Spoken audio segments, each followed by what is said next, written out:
When you need your bits crushed, your rate sampled, and your frequencies filtered, well, then it's time to get connected to the mainframe.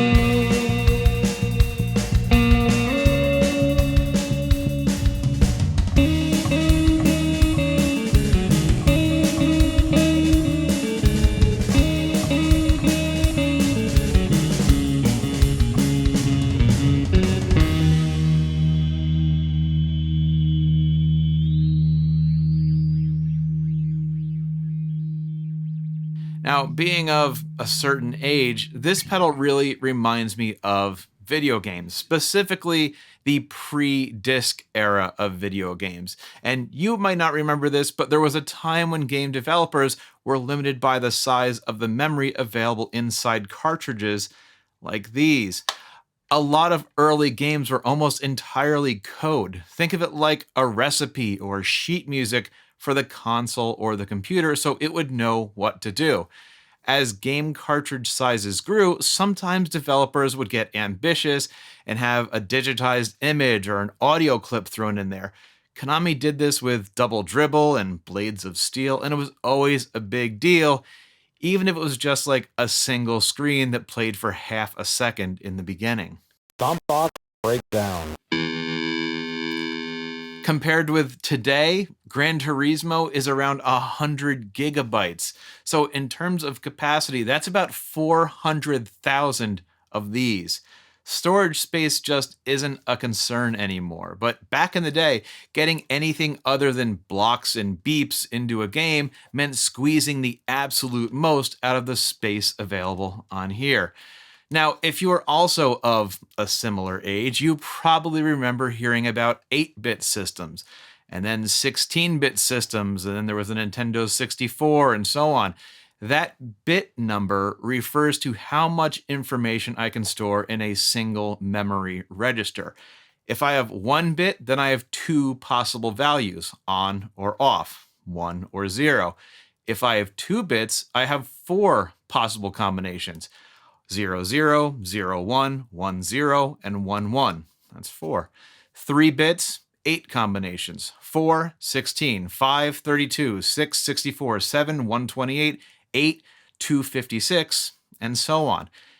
That bit depth is how much information I have to describe a thing at any point in time. So on an 8-bit system, that value can be anywhere from 0 to 255. Of course, developers have clever ways of counting higher than 255, but maybe remember the game Rad Racer, top speed of 255 kilometers per hour, or Legend of Zelda can't have any more than 255 rupees. That's not a coincidence, that's because the NES was an 8-bit system. Digitizing audio and video requires taking the original content and forcing it into a representation which computers can process. That's those ones and zeros again. So if we start with this analog waveform, and just never mind the fact that I drew it on an iPad and you're watching it on another digital device. Digitizing this analog waveform means squishing down that smooth waveform line so that any point on it can be represented by a single numerical value. And for 8-bit, that's 0 to 255. That's actually a pretty limited resource for audio. For comparison, most streaming services allow for high quality audio up to 24 bits. That's over 16 million possible values compared to our 256 values for 8-bit. And that's just a single slice of that audio. Video and audio requires a sequence of values, one right after the other, to represent a recording. And just how many slices of data we get over a period of time is called the sample rate. Back to streaming services, you'll often see quality up to 48 kilohertz. That's 48,000 24-bit chunks of data per second. You can think of the bit depth and the sample rate as being the vertical and horizontal resolution of our audio recording. And when you consider just how much potential data there is in this space, you can see why early game developers were so interested in squishing things down and why audio on those late 90s cartridges have a certain sound, which brings us back to this pedal. Finally, we're back to the pedal. First off, we have the volume and the blend knob. Volume is, well, volume, and blend is how much of the original signal to process signal we want in the mix.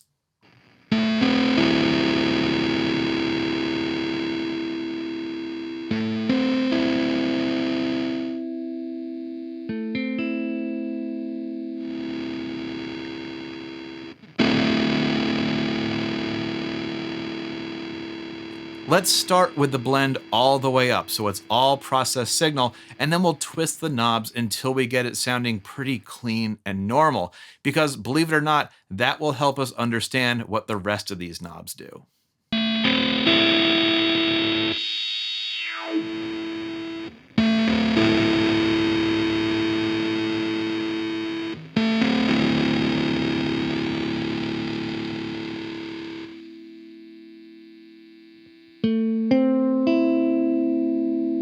This is the filter area made up of a switch and two knobs. And a filter is just a thing that says what goes through. And we have our choice of a high pass filter, a low pass filter, or a band pass filter. High pass means only higher frequencies go through. Low pass means only lower frequencies go through. And a band pass means only frequencies around a certain range go through. We set where that cutoff point for the filter is using the frequency knob.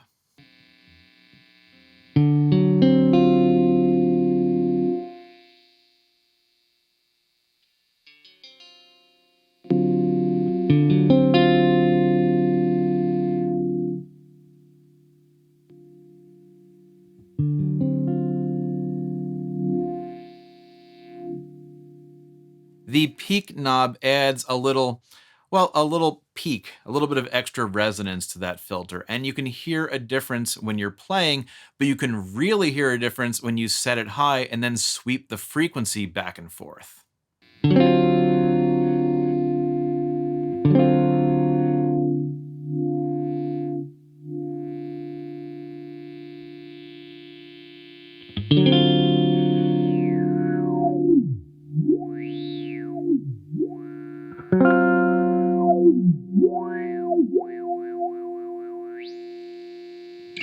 That just leaves the bit depth and sample rate knobs. And if you just grabbed this pedal and started playing around with it, you would not be to blame for thinking that the bit depth knob is actually a distortion knob, because it seems like the higher you push it, the more distortion you get.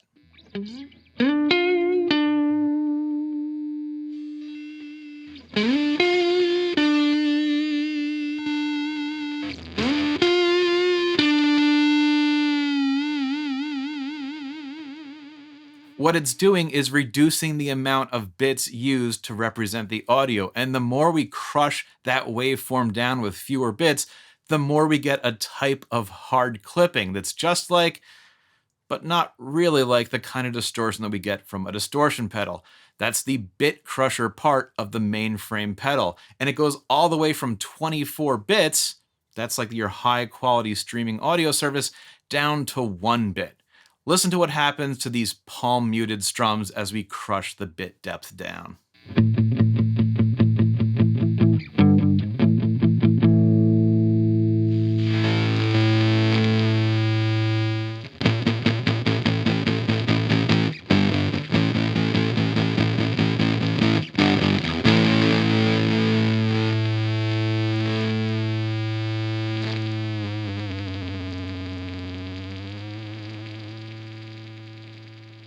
Then the sample rate. This sets another dimension of the audio quality, how many samples of that bit depth get processed per second.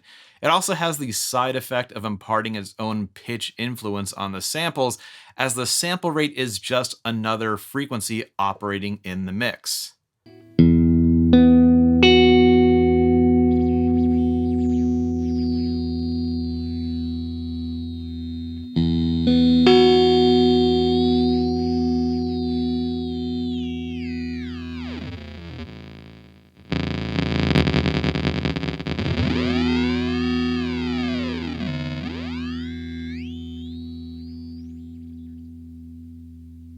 And this one goes all the way from 48 kilohertz, that's a high quality streaming service, all the way down to 110 hertz.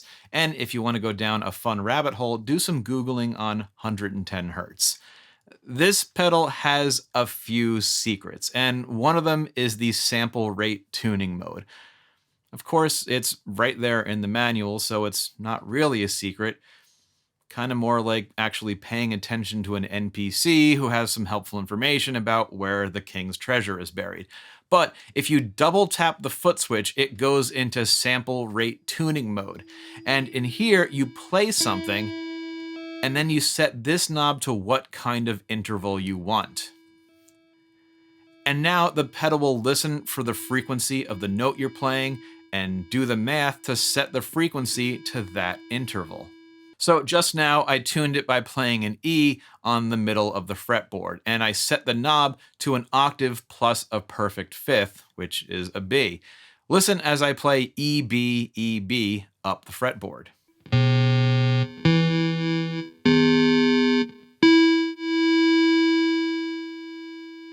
We can hear some of the effects of playing across different octaves, as well as that last B kind of wavering around a little bit in there because I guess my guitar wasn't perfectly in tune. Sorry.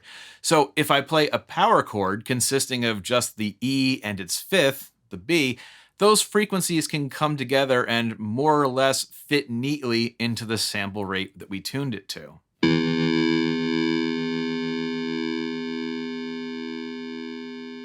But if we play something in a totally different key, those frequencies won't exactly line up with the sample rate, and we get something like this.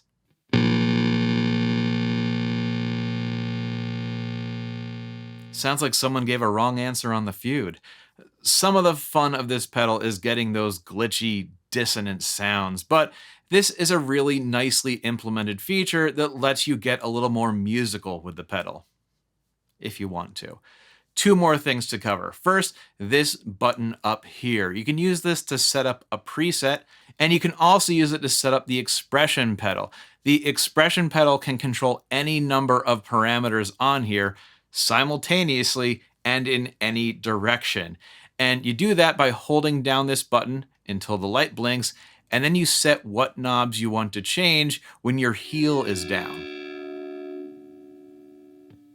Hit the button again and do the same for what you want the knobs to do when your toe is down.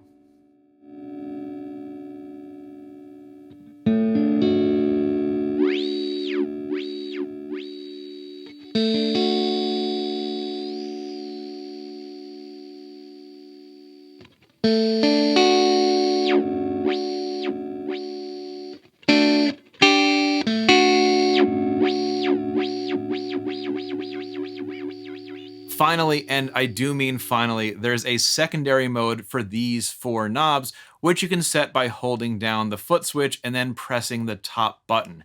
In here, you can set the sampling rate to move in half-step increments. You can set the filter to be even more pronounced. You can set the way it treats the bit rate of loud notes versus soft notes, and you can increase the gain of the pedal for more hard clipping distortion.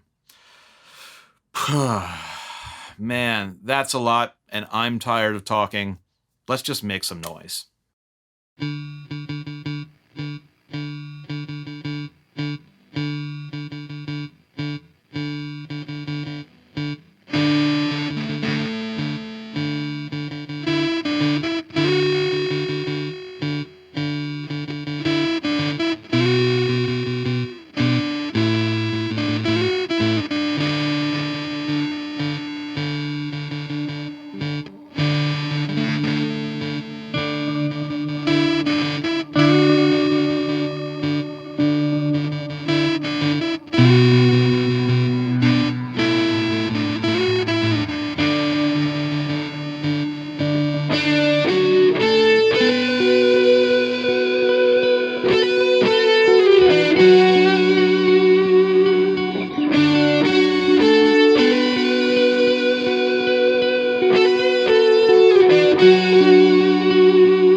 I really don't want anyone to get the wrong idea. This is a fairly complex pedal, but you don't need the tuning mode. You don't need the secondary functions. You don't need to know exactly what's happening with the bit depth and sample rate.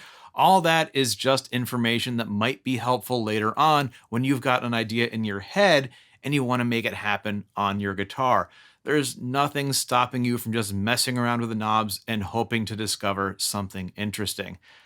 I've been waiting to cover this pedal for a while, and those were some of the most bizarre demo jams I've done. So I hope you enjoyed this slightly offbeat video. And if you want to learn more about mainframes, check out the Linus Tech Tips video where he tries to break a Z16. But of course, make sure you're subscribed first, and I will catch you on the next one.